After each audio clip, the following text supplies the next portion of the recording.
Welcome to the Besties with Breasties podcast. Sarah Hall here. I am a certified health and wellness coach, athletic trainer, mom, and breast cancer survivor. I help women overcome their own mind drama to make mind shifts that open up the possibility for their most empowered and energetic life. And I am Beth Wilmus, author, speaker, and founder of a human investment organization, otherwise known as a nonprofit, called Faith Through Fire. Our mission is to reduce the fear and anxiety that breast cancer patients feel and replace it with hope and a path toward thriving. This podcast is about our experiences with breast cancer and life after as young survivors and moms.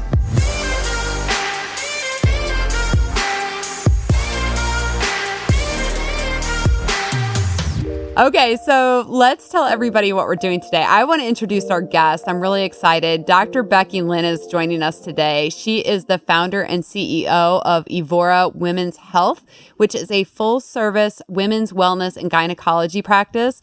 They offer personalized concierge care in many aspects of women's health, including things like weight gain, low libido, painful sex, brain fog, mood swings, along with just routine care. So I am super excited. Welcome, Dr. Lynn. Thanks for being here.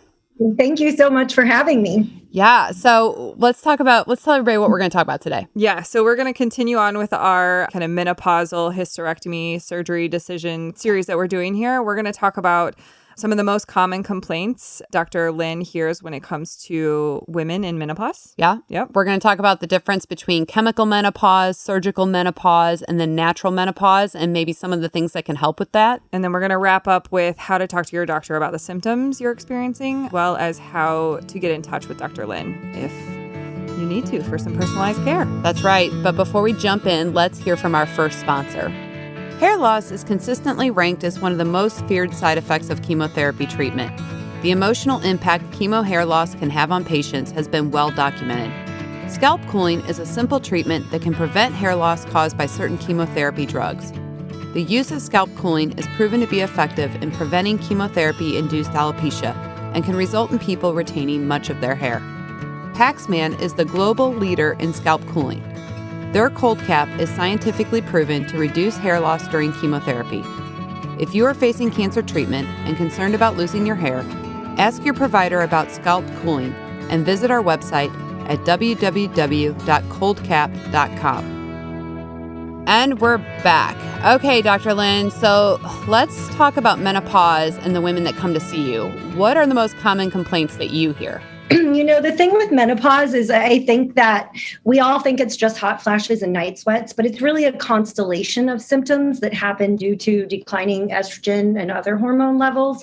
So I would say the common ones I hear are weight gain, hot flashes, night sweats, low libido, painful sex, trouble sleeping, and brain fog. Those are probably the most common ones. Yeah, I hear that. When I went on my anti-hormone medications, I was still really thin for the first 3.5 years. And then in year 4, 10 pounds decided to come rest on my bottom and have not left. How rude. I know. It's like no matter what I do, it's like they are there to stay. So I forgot about that symptom. That's definitely. Yes. Oh, and the brain fog. I did forget to mention that too. I think brain you fog. And I both were like, we're such optimists that we just ignore it, but it's a real a real deal for sure. So you're saying all of those are kind of what women come to you for. Are you seeing one particular kind of patient, and like what kind of women come see you? Are they breast cancer survivors? You're a breast cancer survivor as well, correct? I am, yeah. So one thing I forgot to mention is anxiety and depression go along with those other symptoms. Huge. Yes. Oh, we're going to dive into that because that's kind of the whole purpose behind us doing this series is that we are seeing so many women, young women in particular, because they're being often told to do these hysterectomies and oophorectomies, but the depression and anxiety that comes as a result of going into immediate menopause is like drastic and severe. Mm-hmm. It is. But I would say that the typical woman that comes to see me, I see a variety of types of women. Some are definitely breast cancer patients. I love helping breast cancer patients. I've been through what they've been through, and having breast cancer wreaks havoc on your hormones, because if, they didn't recommend that you take your ovaries out, then many times they'll put you on like a hormone blocker or something that lowers your hormone levels. So a lot of times those women with breast cancer will come see me, and they can be of all ages. You always think of menopause, 50s, something like that. But really, there's so many breast cancer survivors who are in their 20s, 30s, and 40s. Mm-hmm. The other group of women in that sort of same vein are women with the BRCA gene or any other gene that increases their risk for breast cancer, because they may choose to have their ovaries removed once they're done with their childbearing, and then they get thrown into menopause also. Mm-hmm. And then there's a group of women who are just going through menopause naturally, just declining hormone levels, giving them those symptoms. And then there's other women that have a hysterectomy with an oophorectomy for another reason, not cancer related.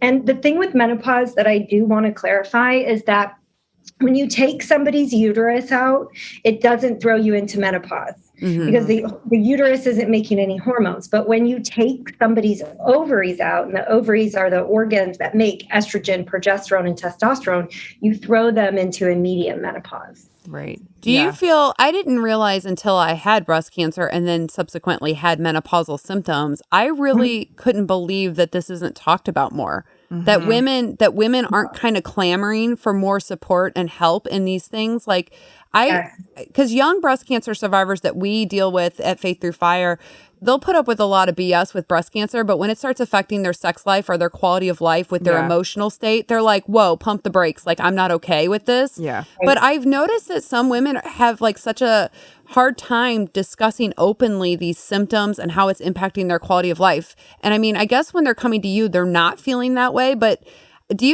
I just can't imagine not bringing this up to my doctor, but it seems like a lot of women are suffering in silence. Do you think that's true? Absolutely. So I think that is completely true. I think society kind of, puts the hush hush on anything sexual for women, which is ridiculous. And menopause isn't really talked about. So many women don't know that some of the symptoms that they're having are related to the menopause. Mm. And there's not a lot of good quality education out there on menopause. And also you have to be very careful. There's some really bad education out there on menopause. And so I feel like a lot of times it's because it's not talked about it. Women go searching on the internet and come up with information that's really not accurate. Mm-hmm. And I spend a lot of time, directing them to accurate, good, scientific, evidence-based resources, which I always direct them to menopause.org. It's the North American Menopause Society's website. It's really good, scientific, accurate information. They're not trying to sell you something. I think you have to be wary of sites that are trying to sell you something. But yeah, no, I totally agree with you. It's not talked about. And even women who come to see me, a lot of the time, it took them months to gather up enough courage to come into my office and say, sex hurts, or I don't want to have sex with my partner. I mean, it takes some people it doesn't. Some people are totally open about it, but other people, I see that a lot. People are like, well, I wanted to call you last year and I couldn't. And then I wanted, and so, and what's important to me is that anyone can tell me anything. I hear it all day long. Women are not alone, but they feel very alone when they're having some of these symptoms. But and I think it's like, that totally resonates with me because we're on a lot of different like Facebook support groups and things, and I will see posts from women that will say something like, my husband and I haven't been intimate in 5 years. He's a great man. I feel really bad about it. I don't know what to do. And I'm just thinking, oh my gosh. You went to Facebook about it. You went to Facebook about it because I think there's that level of anonymity, like, or maybe they feel like it's more of a safe space, but it's like, have you gone to your doctor 5 years and you're not happy with it? Yeah. Like, have you said something to somebody who can actually do something for you? Right. So here's the problem with that. And this is just the way our system is set up, is that we do not learn in medical school, in residency, much about female sexual health. Mm-hmm, right. And so you may go to your doctor and say, oh, I haven't had, sex because sex hurts. And your doctor may not know what's appropriate. We don't get that training. Obviously, I have that training, but there are a lot of physicians and other providers out there who really don't have an answer. So then they either don't ask about it or they say, oh, oh, it's just, the course of aging. It's just natural, just drink a glass of wine, which just kills me when I hear that. My oncologist actually referred me to Barb, the social worker out front, because she was in menopause. Yeah. Sarah told him that sex hurt, and he referred her to Barb. Yeah. Oh, it was kind of funny. Well, and the oncologist is another person who really has no training whatsoever. Yeah, so clearly. I love to be a good resource for the oncologist, because people are suffering, but that, as the oncologist, they don't want to ask about it because they don't have an answer. So I want the oncologist to know, ask about it. It is so important to overall happiness, well-being, your relationship, your marriage. They need to ask, because I went into my oncologist and I was like, hold the phone. I want to have sex. This is not going to work for me. What can I do? And her first response to me was to direct me to you, Dr. Lynn. And I was really grateful, but they have to ask, because to our previous point, women are not always comfortable bringing this up. And so you have to be the person, the expert that says, they know these are side effects. Yeah. They know that when they refer or when they put you on these hormone suppression drugs, that's a side effect. And I think just like you and I, when you just asked me how my menopause symptoms were, I came up with the big obvious ones, but I forgot about brain fog. I forgot about this. And when you go into your doctor's office and they're like, how are you doing? You kind of draw that blank, because you're like, I'm this strong person who just got through this big diagnosis. And you just, you've had these little things that are bothering you here and there, and some of them turn into big things, and they don't come top of mind, because you're like, I don't want to be the person to complain about it. Or just you've gotten so used to dealing with it that you just don't think that there's anything that can be done. My first response is always I'm doing good. Yeah. But if they were to say, well, do you find yourself irritable? Yeah.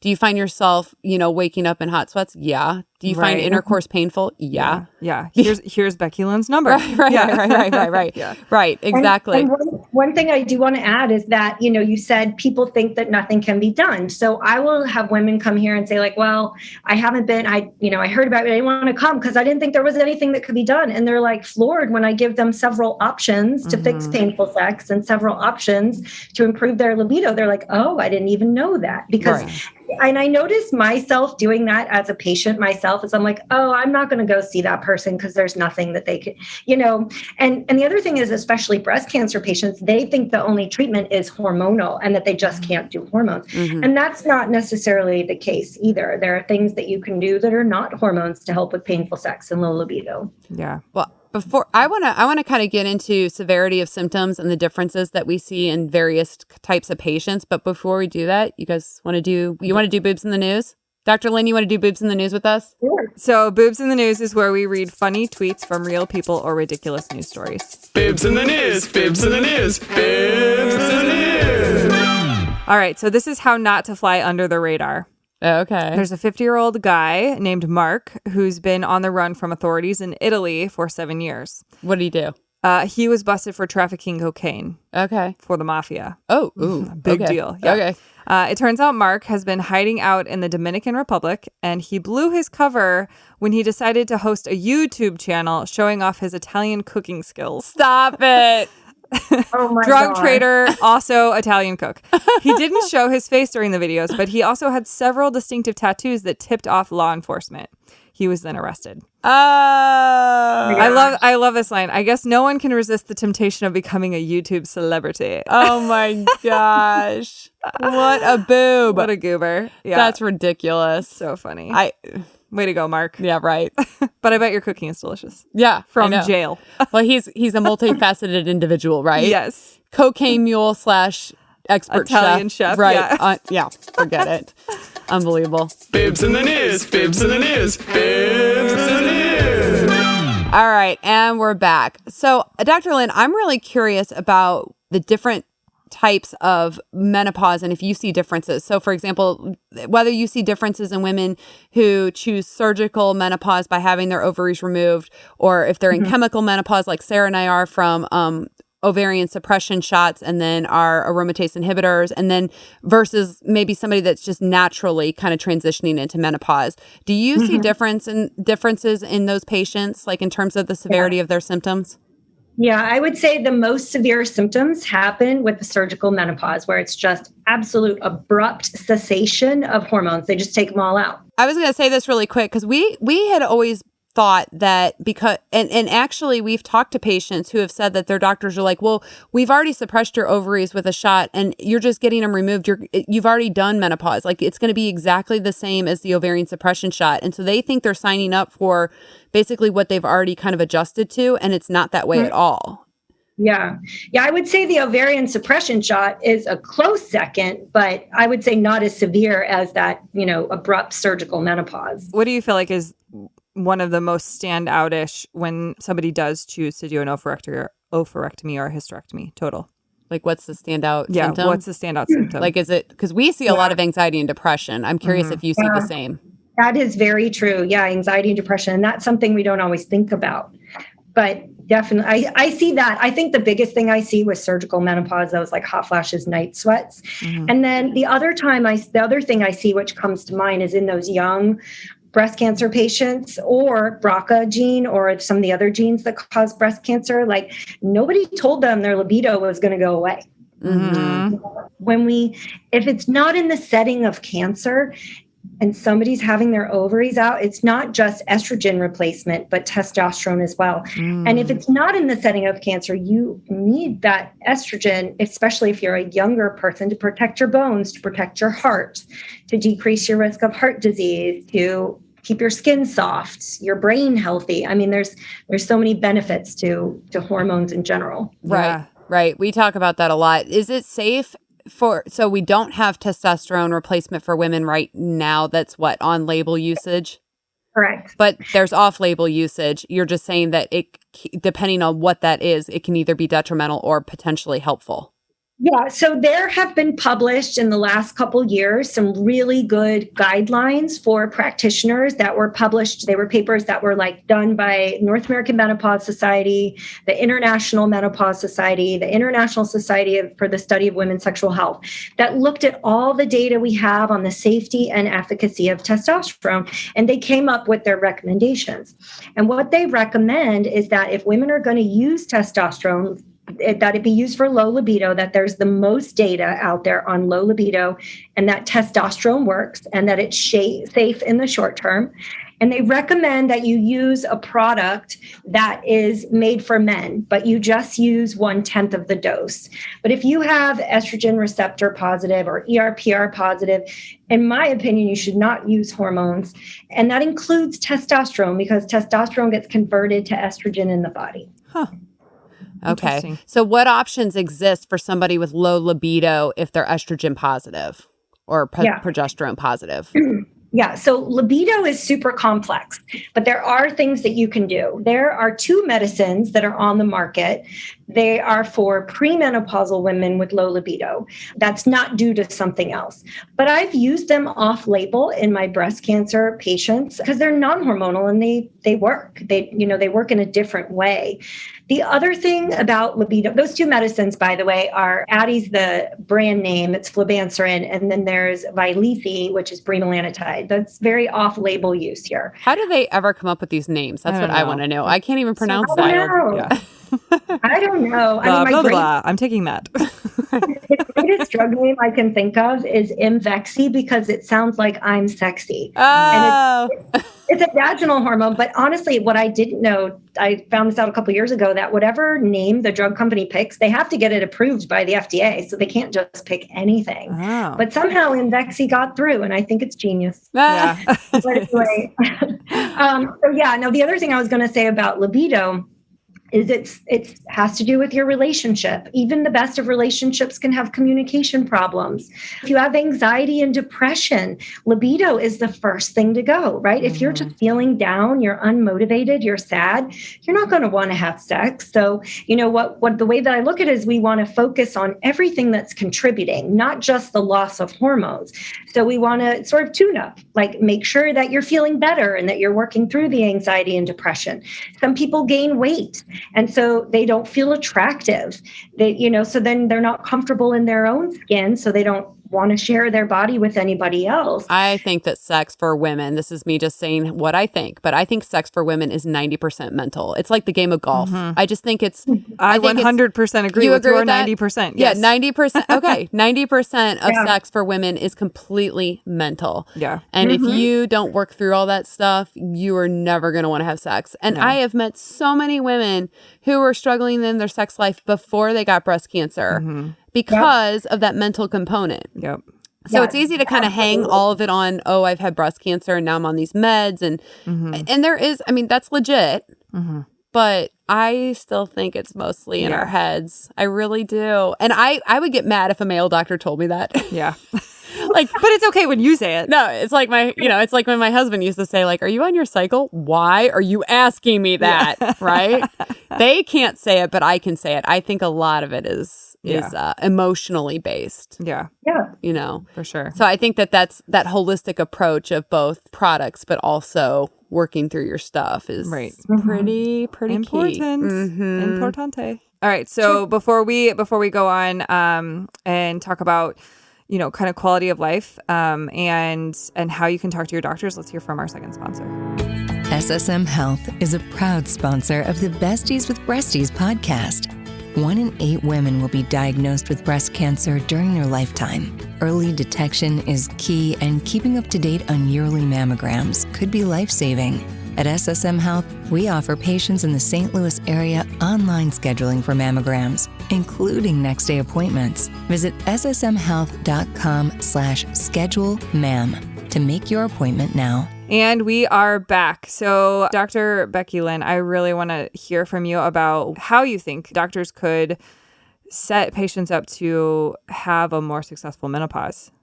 They need to take the time to talk to patients about what to expect. I mean, that's really what it comes down to, especially like in the setting of a pre-surgical. I think it's really important to talk about sex drive and painful sex and hot flashes and low libido and all of that. I don't want this to come out the wrong way. Do you think it's lack of knowledge on their part as to why they're not saying it? Or is it because you think it might deter them from making the decision to surgically remove their ovaries if they are scared that they could bottom out and have these symptoms? Like, what do you think is the motivating factor? Because I've heard in certain circumstances that sometimes they don't lead with the potential negatives because they don't want to deter people from treatment when they feel like that's very necessary to lower their risk for recurrence. Well, I'll tell you why I think they don't bring it up is lack of time, because the way that our healthcare system is set up is that you get 15 minutes with your doctor and it's in and out, and they don't have time to go through all of that stuff. That's my gut feeling. I don't think that it's because they think you should definitely have your ovaries out, because most physicians, or at least physicians of my generation, were trained that you discuss the risks and the benefits, with your patients and let them decide. I don't fault my doctor for not knowing about it, but if I do want them to ask me, or like to your point, present what the pros and cons are and what the potential, what's going to happen so that I can make an informed decision. But then also I want a game plan. Like and maybe it's too much to ask in our current medical environment with the limited time that they have, but I would like to hear, hey, if you do this, some women experience X, Y, and Z. If that were to happen to you, I want you to know about these resources to help you. Yeah. Here are doctors you could potentially call. I mean, when you get a lab, feel like in most places when you get a lab and you have it flags you as having low vitamin D or something, off to the side, it'll say, here is what low vitamin D means. Like, it would just be nice that you have opted for this surgery, and then it just triggers somebody they to have say, that. Here are mental health professionals in your area. Here is, a sex therapist in your area. Here is a doctor you can go to. Here is... If you're listening, doctors, make sure you put Dr. Lynn on your paperwork so that patients can reach out and get some freaking help with their sex life. Because people need it. It'll stop them from having awkward conversations with the doctors who don't obviously know what they're talking about. I always wonder that too from a marketing perspective within these hospitals and things. I'm like, do you guys talk to patients? Because if you, you did. I can tell you right now 10 things that would make your department 10 times better. Yeah. So anyway, all right. Well, very good. Is there anything you want patients to know when they're considering these procedures, or just when they're in our position where they were kind of forced into chemical menopause? Also, where can patients find you? Yeah. So a couple of things I want to say is that, because of the healthcare system we live in, you have to be your own advocate, right? So as a patient, it'd be great if doctors brought up everything. There's, there's so much to bring up, but they can't always. So, you definitely want to advocate and say, tell me, what are the risks? What's going to happen to my sex life? What's going to happen to, you got to sort of keep them in the room and ask the questions. I think that's really important. If they don't have an answer or you don't get the answer that you want, when it comes to menopause and sexual health, there are, like I mentioned, on the internet, you can find good sources and you can find bad sources. And so the sources that I think are excellent and very science-based, menopause.org, so ORG, is the North American Menopause Society, fantastic organization. And then also ISWISH, which is the International Society for the Study of Women's Sexual Health. Very evidence-based, excellent information. They're not trying to sell you anything. So if you don't get the answer that you want, don't just accept it. Try to keep checking, because not everybody can know everything. Right. Yeah, I agree. We won't put that on. We won't put that on them. That's not really fair. You know, and Sarah and I tell patients that all the time, that you have to advocate for yourself. Yeah. Right. Yeah. And, as far as finding me, I'm out here in Chesterfield at St. Luke's. I'll probably be moving, though, to Creve Coeur in the fall. My practice is really set up. I'm not your traditional medical practice where I get 15 minutes with you. I have it set up so I get an hour with each patient. Follow-ups are usually 30 minutes, sometimes an hour. So we really have time to focus on whatever you need to focus on. Yeah, I'm out at St. Luke's. I'm Evora Women's Health. So that's EV as in Victor, ORA. We're a concierge practice. So our goal is to take care of you and give you the time that you need. And we really try to offer, a comprehensive approach to women's healthcare. It's not just a pap and a breast exam. We talk about nutrition, we talk about exercise. And I think when it comes to cancer, that's really important, because those other things, once you're a cancer survivor, nutrition is important, right? You want to, eat things that are, anti-inflammatory and obviously good for you. You want to maintain a healthy weight, but exercise decreases the risk of recurrence of breast cancer, and sleep is really, really important. Yes. And I know there's been studies that show that women who are sleep deprived are at higher risk for breast cancer. Yeah, I read that as well. And it's interesting because sleep disturbances is something that a lot of breast cancer survivors struggle with. Mm-hmm. Yes. A lot of times because of hot flashes. So it's vicious circle. So what's your website address, Dr. Lynn? It's evorawomen.com. evorawomen.com. And what's your office number?